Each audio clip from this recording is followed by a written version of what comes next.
নমস্কার, কুকুই চৈতালিতে সবাইকে স্বাগত। আজকে আমি আপনাদের সাথে বড়ি দিয়ে পাবদা মাছের তরকারির রেসিপি শেয়ার করব। এর জন্য আমি কড়াই সরষের তেল গরম করে নিয়ে বড়িগুলো ভালো করে ভেজে নিচ্ছি। বড়িগুলো ভাজা হয়ে গেলে পাবদা মাছ ভালো করে ধুয়ে নিয়ে পরিষ্কার করে নিয়ে নুন হলুদ মাখিয়ে রেখেছিলাম, সেটা তেলে দিয়ে ভেজে নেব।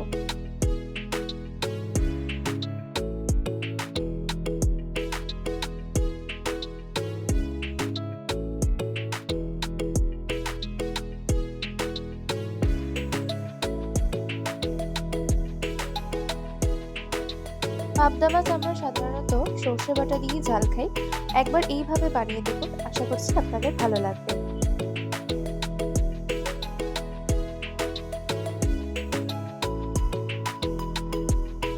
মাছ ভাজা হয়ে গেলে সেটা তুলে নেব।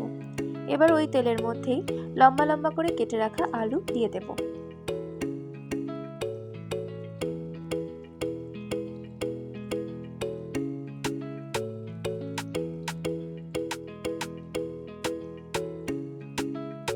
আলু ভালো করে ভাজা হয়ে গেলে সেগুলো তুলে নেব।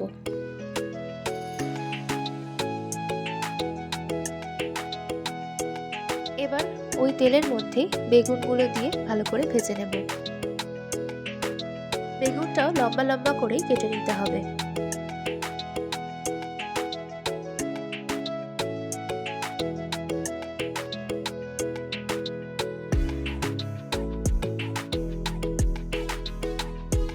বেগুন ভালো করে ভাজা হয়ে গেলে সেটা তুলে নেব। এবার ওই তেলের মধ্যে কালো জিরে ফোড়ন দিয়ে টুকরো করে কেটে রাখা টমেটো দিয়ে দেব। আমি এখানে একটাই বড় সাইজের টমেটো ব্যবহার করেছি। এবার টমেটো নরম হয়ে এলে তার মধ্যে ভেজে রাখা আলু আর বেগুন দিয়ে দেব।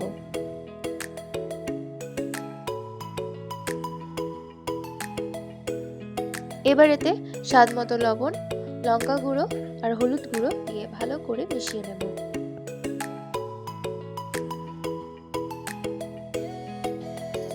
এবার এতে 2 টেবিল চামচ পরিমাণ সরষে বাটা অ্যাড করে ভালো করে ভেজে নেব।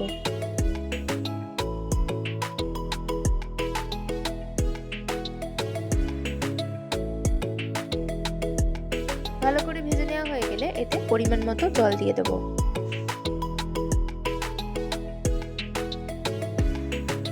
এবার এতে 2টো চেরা কাঁচা লঙ্কা দিয়ে চাপা দিয়ে মিডিয়াম টু লো ফ্লেমে 10 মিনিট রান্না হতে দেব।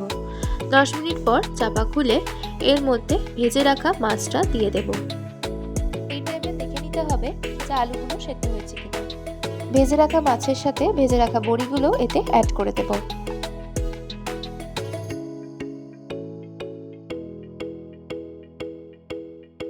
মাছ আর বড়ি দিয়ে চাপা দিয়ে মিনিট 5 ফুটিয়ে নিলেই রেডি বড়ি দিয়ে পাবদা মাছের তরকারি।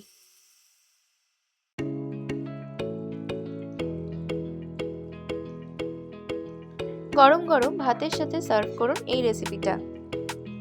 রেসিপিটা ভালো লাগলে অবশ্যই লাইক এবং শেয়ার করে দেবেন, কমেন্ট করে জানাবেন কেমন লাগলো। আরও নতুন নতুন রেসিপি পাওয়ার জন্য কুক উইথ চৈতালি চ্যানেলটি অবশ্যই সাবস্ক্রাইব করে দেবেন।